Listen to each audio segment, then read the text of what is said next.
So LeBronJames has not played this year. He will not reportedly go on the Lakers' 5-game road trip. He's got a sciatica issue. That's a nerve in the lower back and also where Napoleon was exiled to, sciatica. So my least favorite quality in men is high maintenance and neediness. And I'm not saying LeBron's doing that, but there's some supposition that LeBron has his feeling hurt. The NBA just dropped a new ratings report, and the whole league is buzzing. Viewership is shooting way up, hitting heights we haven't seen since 2010. But there's a wild twist nobody expected. The so-called king is missing from the picture, and the numbers are straight up exposing what that really says. Check this out. The NBA released its official viewership stats for the first 2 full weeks of the season, and the jump is crazy. We're talking a 92% spike compared to last year. And no, that's not a typo. 92%. The league is pulling in heat we haven't seen since 2010, back when Kobe Bryant was still taking over games with that legendary intensity. To really get how insane this comeback is, you gotta remember how rough last year looked. National broadcasts were struggling with around 1.553 million viewers a game. The year before, about 1.56 million. It felt like the numbers were dropping nonstop. And here's the part the league tried to ignore. The WNBA was averaging 1.2 million viewers per game. When another league starts creeping that close to your viewership, you know things are getting messy. LeBron's going to be watching this team while he's out. And if while he is out, they are struggling, that could lead to the next step. Down court, Reeves, dug it in. Doncic, 47. And that'll do it. A disheartening defeat. Underneath, there's Luka. He puts it up. He puts it in and one. And the Lakers are on their way to evening their home record at 2-2. Flashback. Remember what Shams was told by Rich Paul? That the Lakers, Rich and LeBron, they'll be watching every move because the priority at this stage is to win. Right. If they're not winning, maybe he's going to have to go elsewhere. But this season, everything flipped. Opening night brought in 5.61 million viewers, the biggest since 2010. Those are the type of numbers the NBA Finals have been chasing for years. Something clearly shifted. The game suddenly feels fresh, high energy, competitive again. So what changed? There's one major absence that barely anyone wants to mention: LeBron James. The guy the league's been pushing nonstop for years isn't even playing, and that silence is loud. For the past decade, we've watched LeBron James move like he runs the whole NBA, calling himself the self-made king. He's got chosen one inked across his back. He's calling himself the GOAT in interview after interview. And while he was busy building his own crown, he was low-key tearing down the product fans used to ride for. Let's take it back to 2010. That's when the slip really started. LeBron set up The Decision, that TV event where he announced he was taking his talents to South Beach, and everything shifted. That wasn't just a free agency move. That was the start of the super team era, and it drained the league of real competition. This rest stuff just drives me crazy. You're playing basketball for a living, okay? I understand if you're working in a coal mine, that you may need a rest day after it. You're playing basketball. From 2011 to 2020, the NBA felt like a scripted show. LeBron kept jumping onto loaded squads, chasing easy rings while the balance of the league faded away.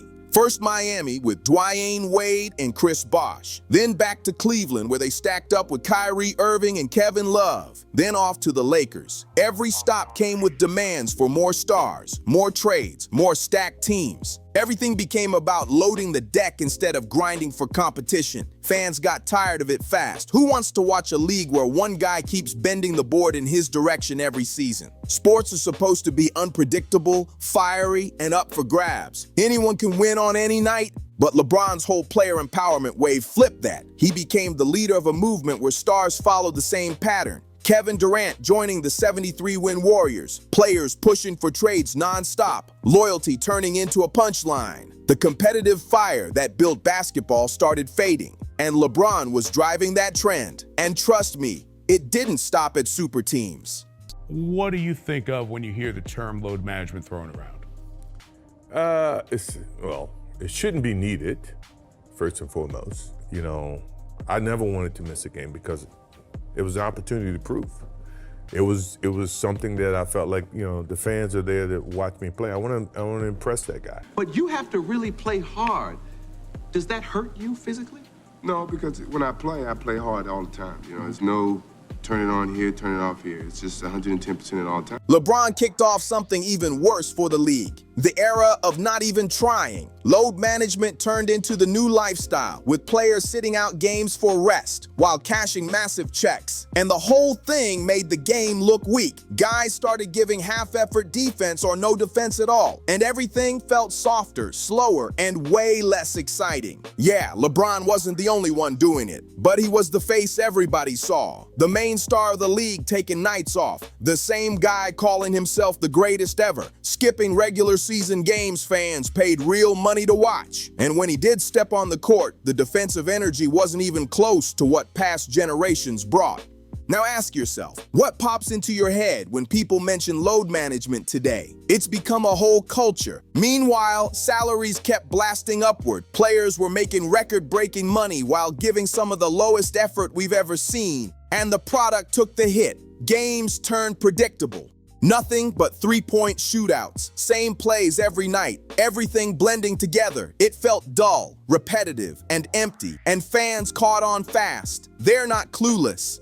They saw the missing hustle, the missing heart, the missing spark that once made basketball must-watch TV, and they started flipping the channel. But here's where the plot flips. With LeBron sitting out these first weeks because of his sciatic injury, the league finally got to show its real potential. And it's wild. NikolaJokic is out here doing things we've never witnessed before. The guy is having a career year for the 6th straight season. Just let that sink in. Every single year, this dude levels up like it's nothing. He's the best player on the planet, and he proves it night after night with no drama, no super team backup, no self-made titles. Just straight hoops. Jokic stays dominant, calm, and cold as ever. He's a 2-time MVP who plays with full energy every single night. No load management, no excuses, just real competition. Then you got LukaDoncic absolutely going crazy out there. The man is putting up damn near a 37-point triple-double to start the season. Those numbers look fake, but they're happening in real time, and he's making it all look smooth and fun. Victor Wembanyama is out here leading the Spurs to the 2 seed in the West. A young player bringing a legendary franchise back to relevance. That's a movie by itself. And look at the Oklahoma City Thunder. They won 68 games last season, and they're sitting at 11-1 right now. They're on pace to be just the 3rd team in pro basketball history to hit 70 wins. That's legendary stuff. That's the kind of basketball everyone wants to watch. And here's the shocker nobody saw coming. The Detroit Pistons are 9-2 and leading the East behind Cade Cunningham. Detroit, the Pistons. When's the last time anybody even talked about Pistons basketball with excitement? Now,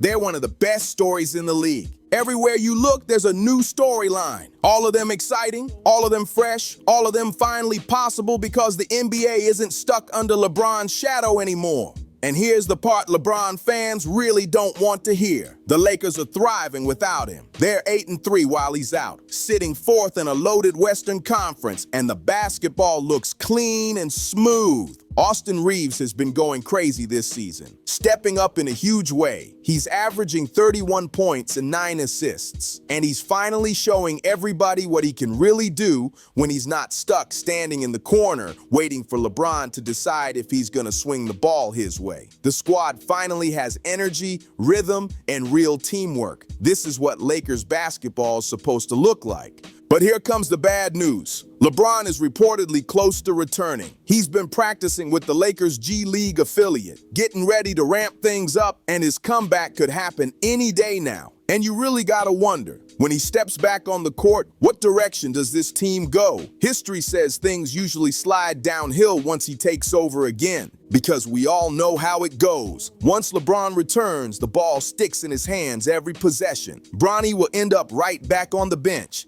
instead of developing the way he should in the G League, where he can actually grow. The offense will get predictable again. The pace will slow down. And worst of all, national TV will start pushing LeBron nonstop every single night like always. Now let's talk about Commissioner Adam Silver. For years, he's been pushing LeBron as the face of the NBA. Every marketing push, every primetime slot, every storyline seemed built to keep LeBron front and center. Even when ratings dropped, even when fans started tuning out, Silver kept forcing the LeBron agenda.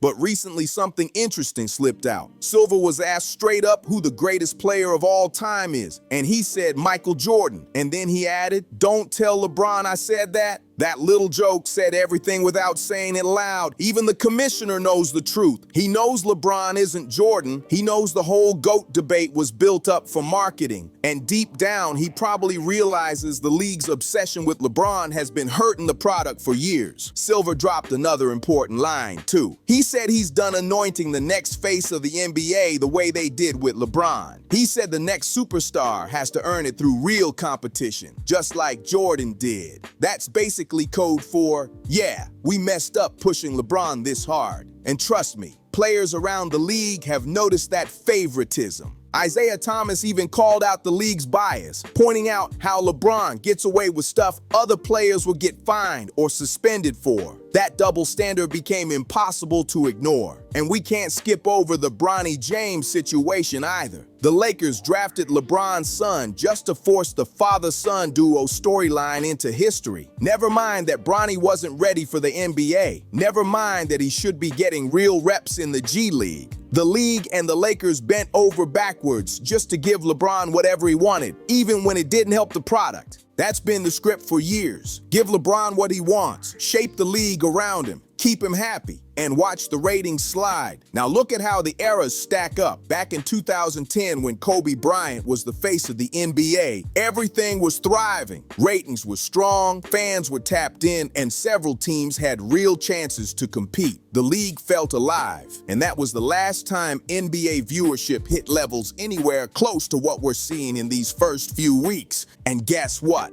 That was before LeBron became the league's main attraction. From 2011 on, as LeBron's super team era took over, ratings just kept dipping. Sure, the Warriors-Cavs finals matchups pulled numbers at first, but even that got old fast. 4 straight years of the same finals. Everybody knew the ending before the season even tipped off. The drama was gone by the time we got to last season. The NBA hit rock bottom not long ago. Viewership sliding toward all-time lows, casual fans checking out completely, diehards getting louder and more frustrated as the product kept slipping. And even with all that going on, LeBron still kept getting his primetime slots, his media love, his manufactured storylines. The league kept protecting his legacy instead of protecting the actual product, and they paid the price for it. But these first few weeks just exposed something major. The NBA does not need LeBronJames anymore. If anything, the league looks straight up better without him.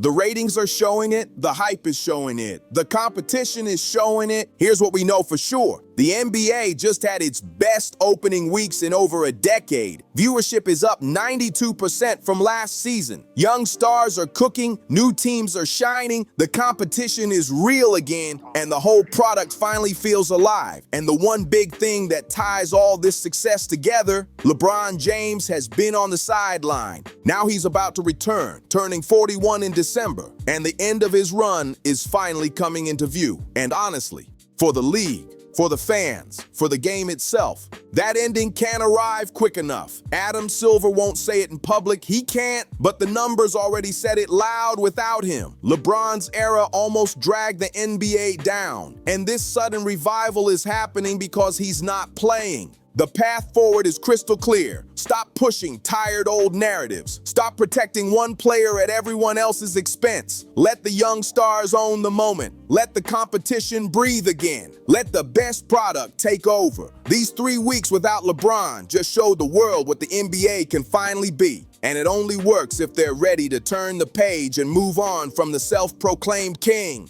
Who's really been holding this league back for over a decade? What do you think? Are these ratings jumping by accident? Or is this straight up proof the NBA moves cleaner without LeBron? Drop your thoughts in the comments and share your angle with the squad. If you want more raw breakdowns just like this, hit that subscribe button and turn on notifications so you never miss the next drop. The league is shifting fast and we're locked in on every moment. Until next time.